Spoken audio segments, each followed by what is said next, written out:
क्योंकि 28 विधानसभाओं में सबसे कठिन जीत डबरा की सीट थी। डबरा को ही उन्होंने मुद्दा बनाया था और डबरा सीट को आपने जीतकर ऐतिहासिक काम किया है। आपको बहुत बहुत बधाई। नव वर्ष की भी बहुत बहुत बधाई। किसानों के जुनून और जज्बे को, उनके जोश को मैं सलाम करता हूं। दिल्ली की कपकपाती ठंड में, शीतलहर में हमारे किसान भाई दिल्ली में डटे हुए हैं। हमारे 60 किसान भाइयों की मृत्यु हो चुकी है, देश पर शहीद हो चुके हैं।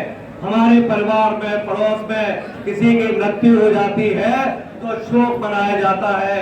कम से कम 13 दिन लोग दुखी रहते हैं। वहां प्रधानमंत्री मोदी जी के पड़ोस में हमारे 60 किसान भाइयों की मृत्यु हो चुकी है और मोदी जी हीटर जलाकर सो रहे हैं, विश्राम कर रहे हैं और अपने ऐसे लोगों को किसानों से बात करने के लिए भेज रहे हैं जिनके पास निर्णय लेने की क्षमता नहीं है। नरेंद्र सिंह तोमर निर्णय नहीं ले सकते हैं, पीयूष गोयल निर्णय नहीं ले सकते हैं, चाहे 9 बार वार्ता हो जाए या 90 बार वार्ता हो जाए। यदि निर्णय लेने की किसी में क्षमता है, इन किसानों के कानूनों को वापस यदि कोई ले सकता है तो वो नरेंद्र मोदी जी ले सकते हैं। उनको बात करना चाहिए या अमित शाह को बात करना चाहिए या जिसने कानून बनाकर भेजा है गौतम अडानी ने, उसको बात करना चाहिए। बाकी कोई भी कानून को इसको वापस नहीं ले सकता है। मैं थोड़ा सा इस किसान कानून को आपको समझाने की कोशिश करूंगा, क्योंकि इस किसान कानून जो 3 कानून है, इनका नाम बड़ा कठिन है। कृषि मंत्री भी उस कानून को नहीं पढ़ पा रहे हैं, लेकिन संक्षिप्त में मैं आपको समझाता हूं कि जो पहला किसान कानून है वो है जमाखोरी का कानून। जमाखोरी के कानून पर नेहरू जी ने प्रतिबंध लगा दिया था कि जमाखोरी नहीं की जाएगी, क्योंकि जमाखोरी का सीधा सीधा सा संबंध है महंगाई से। जितनी ज्यादा जमाखोरी होगी उतनी महंगाई बढ़ेगी, उसका सबके ऊपर असर पड़ेगा। और इन मोदी जी की सरकार ने जमाखोरी के कानून को पास कर दिया है। कोई भी कितना भी अनाज जमा कर सकता है, कितनी भी सब्जियां जमा कर सकता है, और जब देश में अनाज की कमी होगी तब ये अपने वेयर हाउस को खोलेंगे और महंगाई बढ़ेगी।